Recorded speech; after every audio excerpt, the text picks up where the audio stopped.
He's Mark. He's Parker. And together we are. I'm Straw. And Mythos and Paranoid Miniatures getting together for a chat. Yes. Ahoy hoy. Hopefully you've already seen the Straw one, which is like a little 10-minute intro. And this is going to be more of a chat about the game and kind of certain mechanics and things like that. If Straw didn't mention it before, it's www.paranoid-miniatures.com. Yeah. So go and check that out, and there'll be links to the Kickstarter from there. Oh, that's good. And do check out the Kickstarter. There's videos, really nice video from Beasts of War, which gives you a lot of background information and lots of concept art, which is really nice to look at. And there's a demo, I believe. Demo games, and we're also at the moment putting little short gameplay mechanic videos up. So taking each sort of element of the game, breaking it down, sort of 3, 4, 5 minute videos. Lots of artwork flying around and stuff like that. So yeah, it takes you through all this. So do go and check those out as well, because obviously we know that you get a lot of gaming information just from us, but you need to check out all the other stuff as well. So we're not going to go into too much of the individual character background, because a lot of that's the Beast of War stuff. But you can find all that on the Kickstarter page. So, and fortunately, if you go on the Kickstarter page, if you just put Mythos in, it's the first result. Yes. So go and check them out before watching this, or after watching this, or during watching this. If you're nearly funded. Nearly there. I think 8.5 this morning. Last time I checked.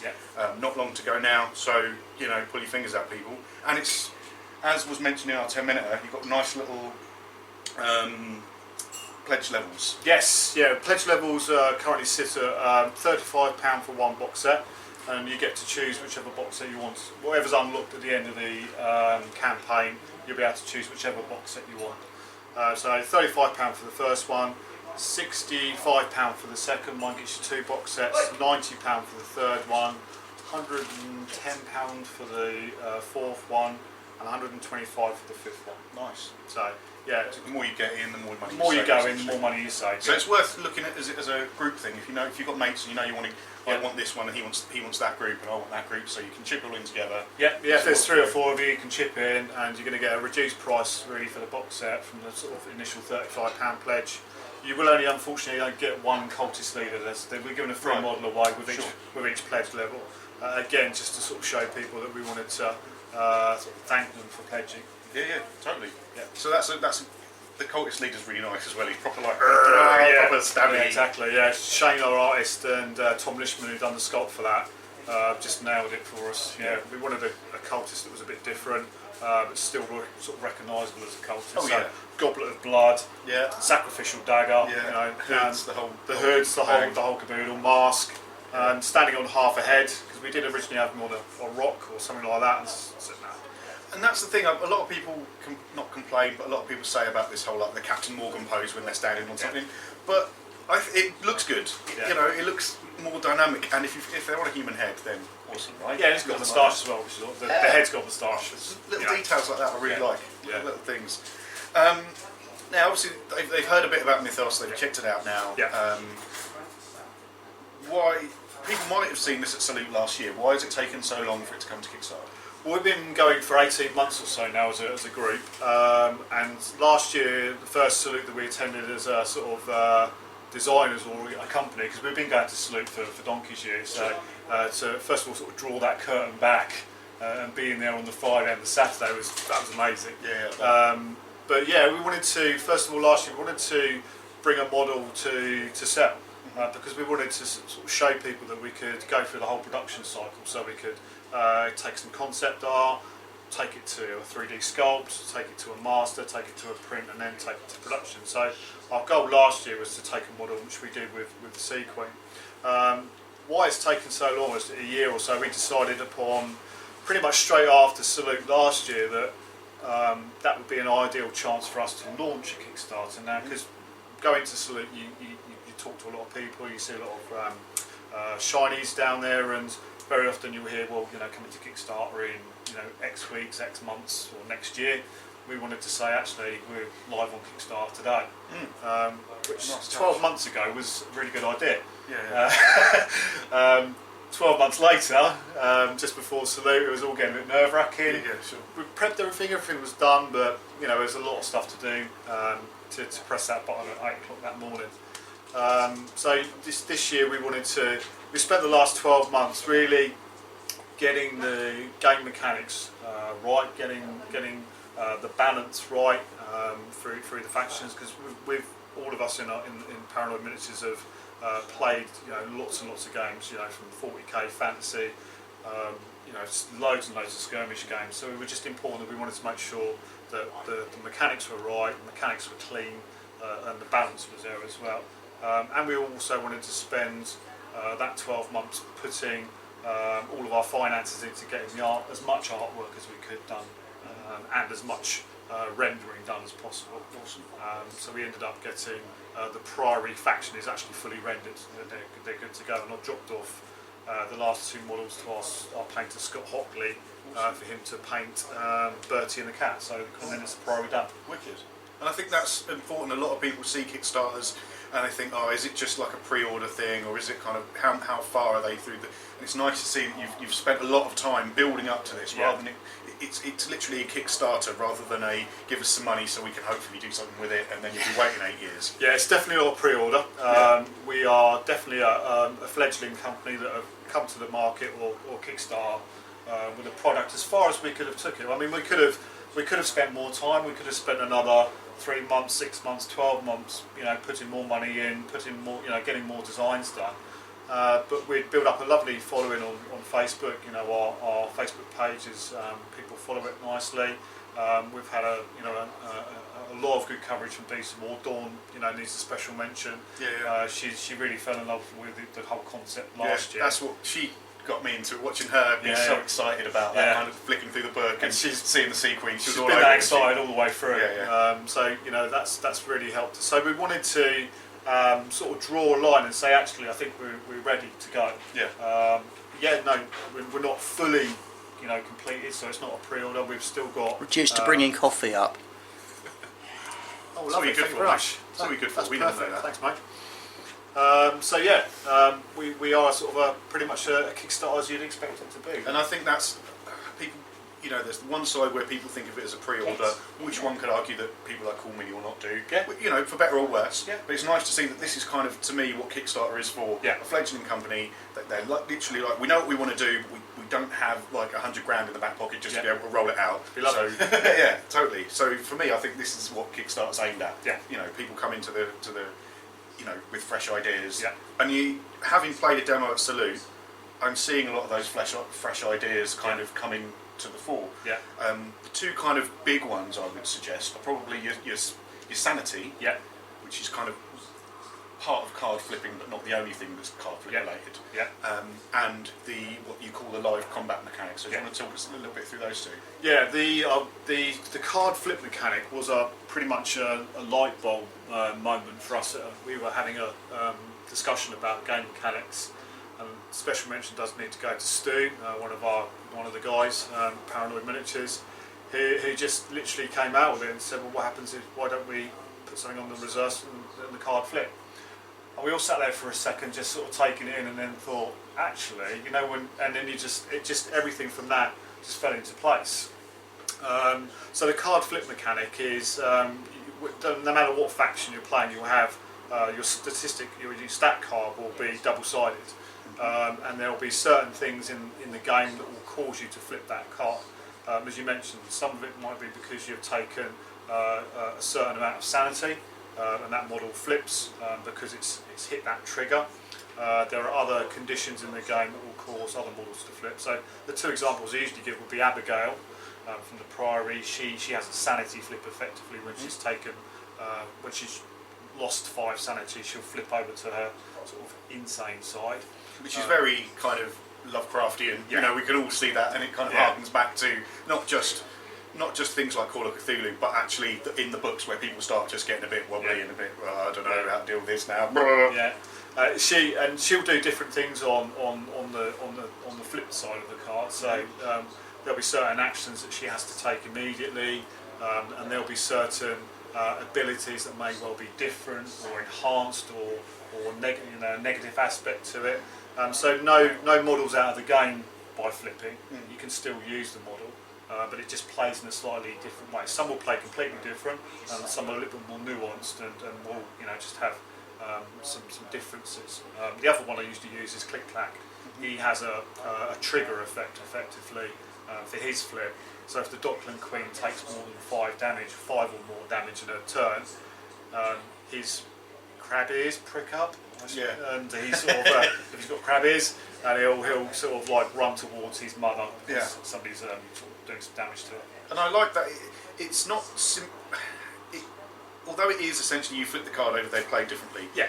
But there's more to it than that. Having gone through all the characters, having played the demo and looked at the main rules, it's more than simply just they play like this and then you flip and then they play differently. Yeah. You know, there's a lot of. You could argue that I want to do damage to the Dockland Queen to make sure that Click Clack then flips and has to go over that way because then it's taking you away from the objectives. And I think there's a lot more subtlety to it than simply, oh look, well when they go crazy they're not as good as they were. Yeah. You know, maybe they're better in some ways. Yeah. I think what's his name? Fisherman King. The Fisherman King. Yeah. He gets better. Depending on what side of the card he's on, he'll be either slightly better in combat or slightly better at ranged. And he's one of those conditional flips where you can. He's got an ability called Twin Salt, where he can choose at the start of the turn which side he wants to be on. Effectively, he's being controlled by an octopus called Ariat, who, when Gaz designed this faction, he wanted more, like a symbiotic approach to it. So a lot of the faction there have sort of dual influences on them. So he can flip between the two, but it costs you mythos to do that, which means you're going down the sanity path as well. So every time you spend mythos in the game, which is a sort of in-game resource, you tend to, in a lot of circumstances, you'll lose sanity. So it gives you that kind of sense of usefulness, that kind of multi-purpose. Right, I want to do the range, the harpoon that he's got, and you end up with a higher attack value. Whereas then when you're being attacked, you want to flip down because he's got this cool blind mechanic squirting in, which I love. When he moves in, but again, like you say, you're using that resource, you're gaining that sanity, so you're then getting close to the edge. It's a risk-reward thing, which I really like. I mean, I designed the Priory faction, and one of my favourite flips has got to be the Professors. Now he tends to go a bit crazy when he flips, well, very, very crazy, and he immediately upon flipping, and he has a straight sanity flip, so as soon as he starts taking sanity and gets to a certain trigger, he'll flip. And his is called Uncontrolled Energies, where he basically fires out a whole load of spells at people within a certain distance, including friendlies. Friendlies himself as well. He just goes batshit crazy. Basically. And then I like that he's got a longer ranged arcane attack, and he has to do an arcane attack that turn. Yes. So he's in some ways it becomes almost more powerful. Yeah. Perhaps you want to sacrifice someone to him because he will take the damage, he'll do the damage to friends, which is important because a lot of the Priory have synergies with each other. Yeah, they're the sort of team-based synergy faction. So when we put the design for those together, we wanted to make sure that when they were working within certain distances, there'd be certain buffs that they'd get. For example, Bertie, if he's within a certain distance of Abigail, he gets an ability called Frankly My Dear, where he gets a re-roll because he just doesn't look bad in front of Abigail. And I love little things like that, so good. And again, but if he dies, or if he goes crazy, he then shoots the nearest target with his flamethrower at plus damage. So if he's spending all his time near Abigail, he might kill her. But again, and I love that you've got that, and then you're kind of focusing against, well, I want his sanity to go down, so perhaps I'll use an attack in a certain way to kind of remove him, or force him to use Mythos, or whatever it is. I mean, the game, when you look at the rule set and you look at the cards, hopefully it looks nice and clean, it looks simple, but when you actually start playing the game, and we found this at sort of DAFCON and Salute, we were running demos. I think at DAFCON we probably ran about 30 or so demos, and at Salute we were running demos all day. And you could see by about turn 2, turn 3, people were really starting to understand that there's a lot of depth about the play. It is. I would call it deceptively simple. It's kind of you look at the character sheet. They've only got 7 stats and a few skills and some hits and stuff. Actually, there's more to it than that because you can flip the card. Half of I think 4 out of 7 of the stats are what you call dual stats. So you've got an attack stat and a defense stat, which is another thing I like. So you can have someone who's really attacky, but maybe isn't as defensive Yeah. in that certain area, Yeah. and vice versa. You can go the other way. I think combat-wise, if you look at Professor Lazarus, he's got a higher attack combat Yes. than the Dockland Queen, Yeah. but she's got a higher defence combat, Yeah. so she's better at kind of looking after herself. Yeah, we found with that dual stack, again, it was sort of one of those light bulb moments for us where when we went down that route, everything again started to just come together nicely. That you can really, the character design, having those dual stats, you can really sort of hone the character design into it. So that Professor, for example, yeah, he's got a higher offensive combat stat, but he's a bit lower on the defensive. He's an older guy wearing a tweed suit, so he's not going to be as defensive in combat as maybe somebody like Click-Clack. Yeah, and I think that again adds another layer of detail, another layer of kind of, you look at it again, but it works because you're looking at a character sheet that is essentially, it tells you everything that's on there. Yeah. It's a really simple little card to read. Yeah. But when you get there, and I love games like that, Yeah. because I think we are in an era, if you like, of games that are becoming not more simplified, but you look at games from, I don't know, 15, 20 years ago, and you've got charts here, and you've got books, tables, and all that just sort of stuff. to hit, you need to, well, what's that? I need to divide that by the number I first thought of. Yeah. Add a D20, right? Well, no, but not that D20. Is it a Tuesday or not? Yeah. And I think we're really moving into a game where games are streamlined, and because you've got things like Kickstarter, you can go through that stage and kind of work out exactly what you want, get rid of all the shit, and then keep what you really need and is useful. Yeah. That's kind of a little bit about the flip cards. If we talk about live combat, I think a lot of people will be pleasantly surprised about this. I know I was when I played it at Salute. So live combat is pretty simple, to be honest with you. So if you're in combat with somebody, you've got, like I say, you've got the offensive stat and you've got the defensive stat of somebody that you're attacking. It's a 2d6 system, so you roll 2d6 for a normal attack. You add that total to your offensive stat, and that's your grand total. So, for example, Professor gets 16, and he's attacking. The Dockland Queen, she gets 12. Then the Professor's going to do 4 wounds to the Dockland Queen. So all simple so far. All simple very so far. obvious. So straight 4. So in that respect, you can get some lovely swings as well, where the Professor rolls pretty well. Maybe gets a double 5, double 6, and the Dockland Queen maybe doesn't roll so well. And you could, we've had hits of 14, 15, that come in. And I personally, I like that because when a weapon has a static stat, it sort of feels like I'm hitting the same every time. Whereas in Mythos, it really does feel different every time you go into combat. But that's probably not the most important thing. That's all straightforward to start with. But we'll just flip it a second and say that Professor is attacking, and still against the Dockland Queen, but she does damage to him. Although even though she's defending, she's still going to hit him. Yeah, so she rolls higher than he does. She does the damage instead of him doing the damage. Yeah. I love this. Yeah. I think it's great. You go into combat and you think, actually, do I want to go into combat? There's only a difference of a couple. It's easy to go the other way. Yeah, and that's where sort of charging sort of came in as well.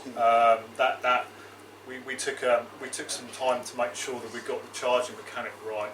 And although it's simply an additional D6, so you're rolling 3d6 rather than 2. And is that 3d6 pick the highest? No, it's 3d6 straight. Okay. Yeah, there are some mechanisms in the game that have got sort of roll 3 and pick the 2 highest, but charging is pretty straightforward in 3d6 and actually stat. So you still have to think though, because you can still fluff 3d6. Oh, yeah, of course you can. I have. Plenty of games. 3 1s at stuff before. Yeah. Totally happens. Yeah, so more often than I would like to admit. Yeah, absolutely. No, I think it's good, and there's a lot of potential again with if you match that with the dual stats. You could have someone who's essentially a hedgehog who can do very little damage. Yeah. If you try and attack them, they can then maybe they've got a high defence, and they can do you plenty of damage, and that adds another layer to what is essentially a simple, not simple in a bad way, but an elegant game. Yeah. But it gives you that kind of a way that you can play with characters. And the way that obviously we can interpret those. Well, I think what we like is we never quite know how our characters are going to play on the board until we start playing them. Yeah. They're different every time. It's not a static stat. You're not doing static damage. it is literally different every time. So you can go through a game where, you know, Professor couldn't hit the barn door, you know, and there are other games where he just minces and kills everybody. And I think there's a lot of, I would say there's almost too much of a focus on competitive gaming at the moment. I think everyone's like, is this game balanced, is this competitive? I think a game can be balanced without being competitive. Absolutely. I would argue that due to the fairly random chance of those 2d6, but then I mean 2d6, you know, 90% of the time, I can't remember the deeds, but I mean you're going to be rolling sevens, average on sevens, and there's a nice bell curve, so you can work that average fairly well into it. So arguably, is it balanced? Yes, because you're focusing on that 7. I'm going to get if I assume I'm going to get a 7 here, because you probably are. Yeah. Then if they've got this skill and they're rolling 7s as well, then I'm probably going to get that. So that, although it sounds like a really random roll 2d6 and get high, get low, it does. You know, long term, it balances the averages balance out. It could have a lot of potential as a competitive game potentially. I mean, we will certainly not rule out competitive play. I mean, it is a game that can be played within about an hour or so, hour and 15 maybe if you're still learning. But certainly when we're playing demo games or playing each other, we can play easily a game within an hour. So it has, you know, from a timing perspective, it's got it. It's a clean and simple rule set. So again, that sort of ticks boxes for competitive play. But I think where we are more focused would be the scenario, the storytelling, the campaign, and eventually, if we, you know, when we get to that point, we continue what we're doing now is the RPG game. Yeah. A little question about that. You've mentioned it on our previous 10-minute video. Yeah. So essentially, people are going to be coming up with their own characters. You know, they're going to be developing those with skills from a tree or whatever else you want to call it. Is that something long term that you think you could do regards miniatures? That you would have like a generic professor, you would have a generic hero guy, or is that not something you've thought about yet? It's something we've thought about, something we've discussed. It's not our focus at the moment. Sure. It's certainly something that if we're successful and we get to a point where we've fulfilled our Kickstarter, I mean that's the absolute priority for us. But then that was a long way of saying we have. I mean it's nice that you're thinking that far ahead, because I think a lot of people go on Kickstarter, they go, I want to get this so I can release the game and then I'll have a profit and then I'll go off into the sunset. Yeah, no, we want to make sure that Mythos is around for years to come. So our focus is making sure our real focus tonight is the Kickstarter, making sure that we can get to that and the funding goal and move on from there. But long term, that's where we see the campaign elements coming in, the RPG with different figures that can be a generic, you know, a generic professor, generic witch. So that's something certainly we'll consider. Because I mean, knowing that there's the basic game that you can play, like you say, in an hour, and you can get your minis out and have a bash, but then you can use those same minis and use those same rules and use that same kind of setup to then work out a role-playing game or a narrative system or a campaign, and that, I mean, that gives you so much opportunity for growth in the future, whether it be simply a new faction, whether it be a whole new campaign set where you can get a faction and then you're introduced to them through a series of games, or a role-playing. I mean, I'm so pumped about the future of this. The setup you guys here at Balam have got is sort of ideal, you know, for that sort of campaign game. You know, you can get your board out, sit down for the day, sit down for the day, play through 4 or 5 scenarios, and really sort of make a day of it. That for us would be perfect. You know, so people coming away and saying, I spent the entire day playing at Mythos, and you know, managed to get to the end, and you know, I completed the scenario. So that would be great. And that's the sort of thing that we're looking forward to. But again, you've got that opportunity to just turn up at a gaming club, rock out your 6, 7, 8 minis, and then have a bash. Yeah, absolutely. Yeah, there's nothing wrong with that at all. It's certainly something we've focused in on the scenarios. The 2 that we've released so far, Portal Jockey and Tome of Power, they're ideal for just playing a straight up game. And again, because you've got scenarios that you actually have to do stuff in rather than just killing each other, that then makes your miniature choice more important. You know, you can't just go, I want to killy stuff. You know, you have to go, well actually, he's a bit quicker, but he might end up over here. He's got a high sanity, so he's more likely to be able to get through the portals or whatever it is. And it gives you options and choices and decisions to make. Yeah, it gives you those sort of cinematic moments as well. Me Yeah. and Stu were playing a playtest game a few weeks back now where he'd brought Brotherhood. And one of the familiar in the Brotherhood is Storm, the police dog. And to cut a long story short, Zeus the cat had one of the objectives, which was Zeus pretended him to run off, and the dog charged the cat. And Storm's got a couple of special rules. One of them is that he gets free, doesn't take disengaging strikes, Right. and he can nick the objective. So Nice. cat and dog have scrapping, and then Wicked. dog runs off with the objective. Awesome. So it's like I was like no, because I'm in Yeah, control yeah. of the priority, but Stu was like Cool. hey. And that's a great. And I think that Straw will repeat this all day. But we are all about those moments, that kind of cinematic kind of. Yeah. Like when I played at the demo. Arguably, you can just say that Molly had a ranged attack. Yeah. She did 3 points of damage and Yeah. killed Bertie. Yeah. Because 3 left. Yeah. But what it was, because you're on this kind of walkway system and everything's supposed to be mysterious, foggy death underneath. So her spell's called Siren Strike or whatever it is. Siren Song, Song. Yeah. So the 3 points were she luring him, and he just wanders over the edge, whoop, and that's it. And it was just like you can come up with stuff like that when it's more of a narrative game, Yeah. and you know what who these people are, and Yeah. what they are about, and what they represent. And Yeah. suddenly it's like, oh, that's really cool. Yeah, I mean that's the feedback we've got.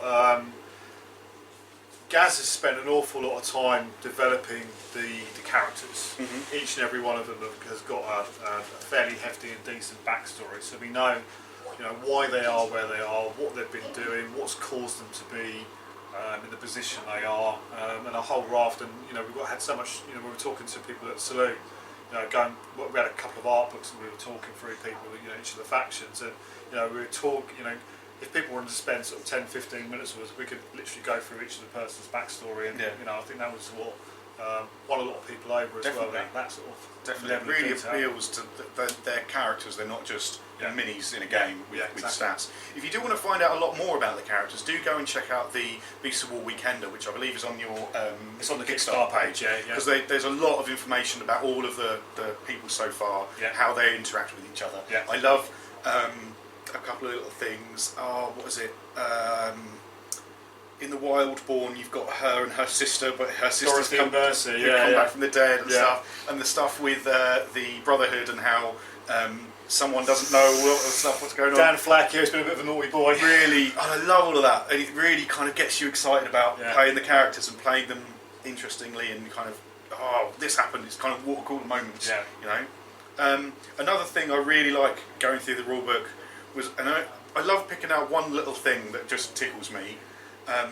You can climb, and Yep. you can jump down, and Yep. you jump down. If you don't, I think you should succeed in a roll against your Combat defense, yeah. you don't take any damage from landing. Yep. However, if you do that and you're in combat with someone, you count as charging. Yeah. So you're going plop, and Yeah. landing on someone's head. Awesome. Yeah, we had that in a game the other night as well, playing testing again, and I think it was Bertie or the prof done exactly that. I was up in a walkway. Yeah. I could get the charge off, so he ran over, jumped over the railings, landed, I love it. passed his test and charged. So yeah, it's, Stuff like that, it really, and it gives you that kind of, oh. yeah, And then if it doesn't work out, you're still excited because he's fallen over, he snapped his ankle, and now they're kind of looming over towards him. Yeah. Either way, it creates moments Yeah. and events in your game rather than it just being I rolled some dice, they died. Yeah. Which we've all played Yeah. 40k, and you just roll dice and they die, and then they roll dice at you. But you don't want that. You want this kind of this happened. you feel like you've got, you feel like you have control. We're all gamers before we became into Mythos and Paranoid Miniatures. We've all been gaming, for donkey's years. So one of our sort of key design elements was making sure there was not negative play in the game. Mhm. So where other models take control of your models and things like that, we've tried to avoid because we don't want to sort of have that negative gameplay aspect in the game. You should always feel like you have an element of control, or you can do things. So, for example, in the Click Clack and Mahara will have an ability called Abomination, which means if you want to charge them, you have to pass a fear test, a sanity test. Now, if you fail, you just don't get to charge those big gribbly monsters. Yeah. You don't lose any action points. You can still go off and do other things. You just can't charge those big scary things. Because we didn't want to feel like, well, I've just rolled 2 dice, I failed, that's the end of my Now I'm standing here in activation. terror doing nothing and I've wasted the whole Yeah, thing. exactly. So little things like that where you're just going to, it just doesn't stop people from doing things. And, I mean, all of the characters have arranged... am I right in saying that they've got arranged... Yes, the majority of them have either a ranged ability, which would be like a pistol or Bertie's flamethrower, or they'll have an arcane. Yeah, Bertie's flamethrower's cool. Or they'll have like an arcane ranged spell, like Abigail's got Revenge of Thoth as a prof, and they're all pretty much armed with a melee weapon as well. And each of those weapons will have you get access to different effects. So Abigail's pickaxe, for example, causes bleed. Which, pickaxe would. Yes. It's going to make you bleed. She's pretty good with it as well. Yeah. So you can access, if you're successful and cause damage, then you can access and pay Mythos to then apply those abilities. But then you'll lose a sanity point. Then you lose a sanity point. It's that choice. And again, it's about making decisions that are relevant to the game and keep you interested. And you can play it safe and go, look, I don't want to lose any sanity points because I don't know what's going to happen later on. Yeah. Is there ways that you can make your opponent lose sanity points? Not at this point. Right. It's certainly something that we would want to explore. A little bit of a spoiler here. With potentially other factions. Oh. So yeah. Oh. The whole sanity mechanism and how that's manipulated. Watch this space. Okay, cool. That's interesting. So there you go, little spoiler, little mini spoiler. Yeah. We love our spoilers here. One thing, obviously, it's based on Lovecraftian stuff. So we're talking about all the books. We're talking about all the extended stuff from other people. Yeah. Now, to me, the Priory are clearly, the Miskatonic University kind of thing. Good. That kind of vibe. Yeah. The Hidden Ones, Shadows over Innsmouth, all over it. Yeah. Now, for those of you who don't know Lovecraft, it's kind of cosmic horror. If you don't know it, you're weird. Just look up Cthulhu Go and read you'll it. find it. It's awesome. I'm actually listening to Shadows over Innsmouth at the minute on audiobook. Oh, yeah, and it's really, really good. I'm most of the way through it. Yeah. Rats in the Walls is another one of my favourites. Yeah. What would you say, kind of, if people had to go out and pick like 3 Lovecraft books or Lovecraft related books, what would they listen to? Oh my or goodness. read? What are your personal I love that one. I think my personal favourite is probably Reanimator. Oh, right, yeah. I just love the whole vibe of that. The sort of Herbert's sort of descent into just trying to be the best he can and not realising that what he's doing is actually horrific and it is causing death around him. I think I like that story the best. Awesome. Not so much of a fan of the film, if I'm honest with you, but well, yeah, it's, I think that's always been not a problem, but an issue with the Lovecraft stuff. How do you make that into a film? Yeah. And you're going to take something away from it. I tend to audio stuff because you're painting. Listening to Colour Out of Space. Yeah. And I don't think it wouldn't work as a film because the whole point of it is it's undescribable and you don't really know and you're like, what is this? And you just make a film of it. And I think that's what a lot of people have done potentially, in my opinion, wrong in the past, is that they've gone for the big Cthulhu, and really you want that to be far away. You want it to be on a more of a personal level and on these kind of few people who don't really know what's going on. And as I mentioned, there are lots of other companies out there who've already done that. Sandy Peterson's Cthulhu Wars. Absolutely brilliant game. We play at our local club. We've played it loads and loads of times. It's a really great game. Old ones and elder gods all around the board. Who doesn't want to do that? In our game, if any of those rock up, then it's the end of the world. That's game over. And that's to me, that's what I think that focuses more on the spirit, if you like, of the Lovecraft books. It's more about the stuff that you don't know and the kind of the potential of what's going to happen, rather than simply, Cthulhu's here, blah blah blah blah blah. We've been asked questions about, so which ones are the good factions and which ones are the evil factions, and we're like, well, there's too many greys in our game. Depends on your point of view. Yeah, exactly. I mean, the Priory, for example, although on the face of it look like the good guys, if you are, a human that's about to bring about the end of the world, they're going to have no compunction taking you out. Yeah.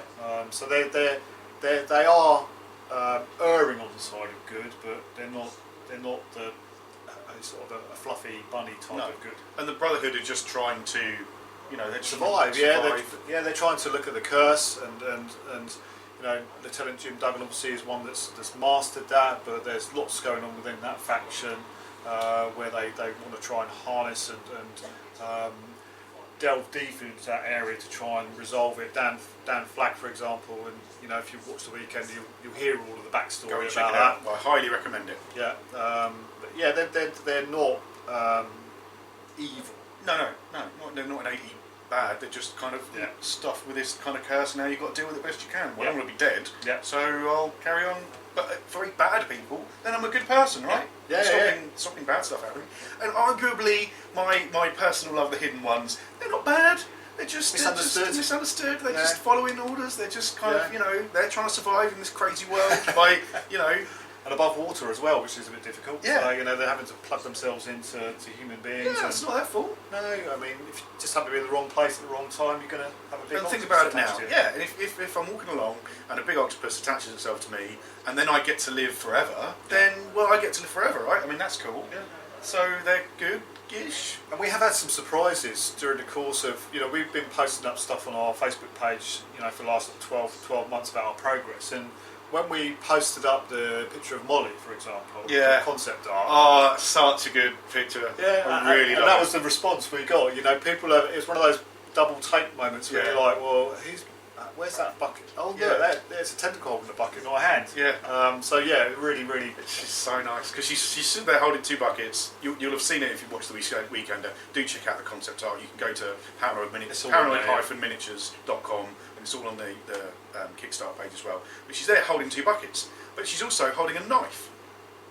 And then you kind of look and you look again, and she's got a tentacle holding the bucket, and there's kind of a little tentacle out here and a little tentacle down there, without it being like really overtly spooky. It's just that kind of, hang on a minute, and that again, that sort of concept art really feels Lovecraftian. We've been so lucky with Shane. He has done all of our concept art. Gaz knew Shane from a while back, where Gaz commissioned a lot of art. He's a bit of a softie really, but for our big birthdays he always commissioned a bit of sort of concept art. Oh, awesome. So yeah, mine was sort of like a Blood Angels, massive sort of from a visor, and you get all of the sort of assault marines and stuff sort of down. But yeah, so we knew Shane, and we wanted to start working with him when we started the project, and he has just grown and grown the whole way through it, and he just gets us now. And there was a bit of art that we commissioned, a couple of in between DAFCON and Salou, and Gaz gave him a bit of a brief, and within sort of 48 hours we had a complete bit of artwork which we were made up. Yeah, and that's great. I mean, working with someone that closely, rather than being simply a hire out artist, working them in close, they can like link the whole thing together. Yeah. They know where you're coming from. You know what they can and can't do. Yeah.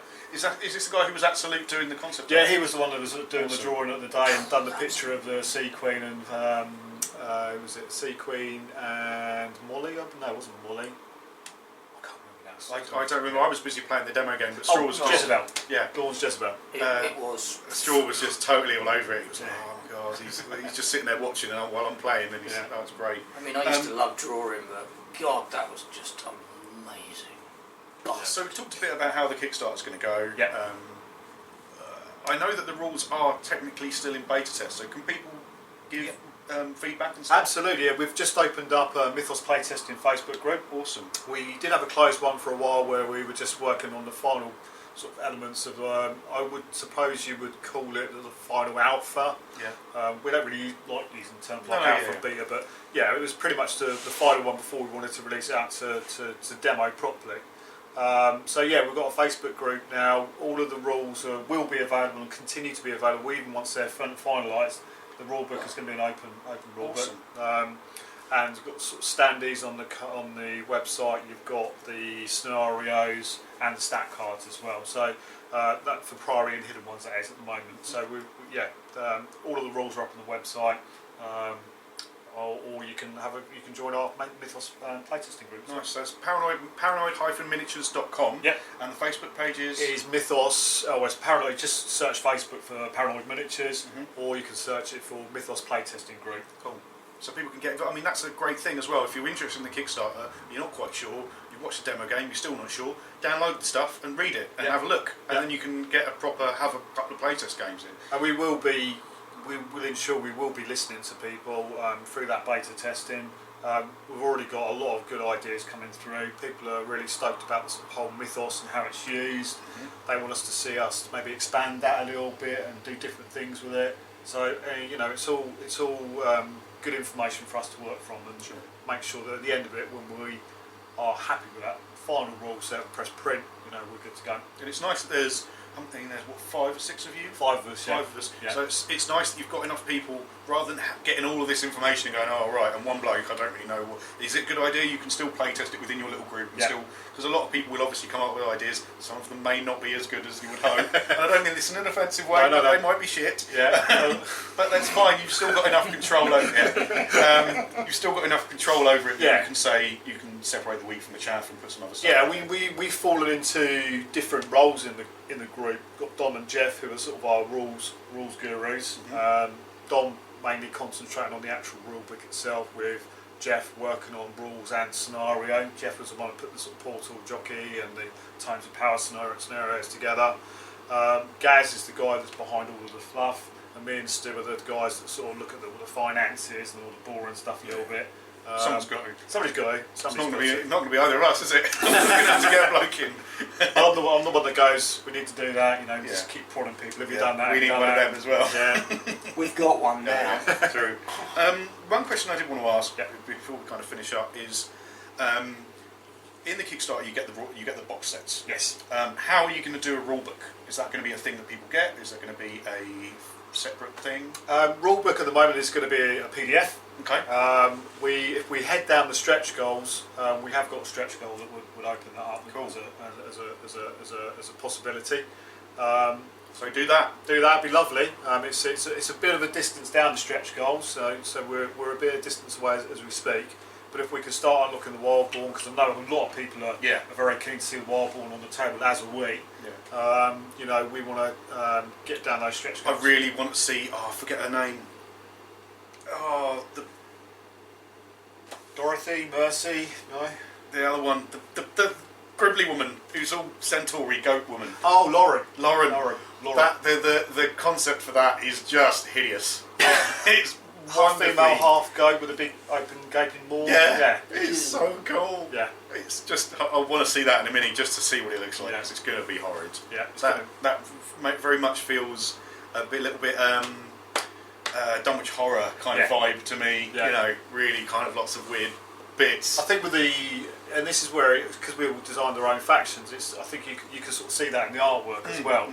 They're sort of totally different takes on things, and with the Wildborn, I know Don was keen to sort of just knock the horror aspect up a little bit. Although Click Clack is quite imposing as a figure, and a little bit horrific. We wanted to just sort of the hidden ones are more subtle. Yeah. Whereas the Wildborn are your sort of proper big scary monsters. Yeah. Is it the goat? Is just big old gribbly ass monster? It's just called the goat. We tried to think of a fancy name for it, but we ended up with it's the goat. It works. Yeah. Sending the goat. Yeah. Love it. Well, thank you so much. Really appreciate you coming down and having a chat with us. No problem. If you want to find out more, do check out paranoid-miniatures.com. Do go to the Mythos Kickstarter page. Yes. Look at all their videos and all their stuff. I'm really looking forward to this. Pledge money because I want a proper rule book, not a sodding PDF. Yeah, do pledge money. I think it's a great idea. And again, I don't know if it's obvious to people, but you will get all the rules for free. So you download stuff and you get the rules for free. Yeah. Will you be doing cards for the models in the boxes? Yeah, they'll come with stat cards. Oh, cool. Awesome. We need to make sure we get the design for that right, because there's a fair amount of information on them. So we want to make sure that when we transpose it into a stat card, the ones that people are seeing at the moment are just the ones that we've been using as part of beta testing that Dom put together for us. But once we get to the faction box sets, they'll start to be done properly and graphically designed and all that sort of stuff. So making sure that they look sweet at the end of it. Awesome. I'm so psyched about this game. I'm really looking forward to it. I'm looking forward to getting some videos done, just playing it, because my demo game at Salute was everything I wanted it to be. Good. We'll be filming that. So. Yeah. As always, don't forget to like and subscribe. If you liked it and want to subscribe. If you don't like it, don't want to subscribe. Don't like it and subscribe. But we liked it if you liked and subscribed. And as always, stay hammered.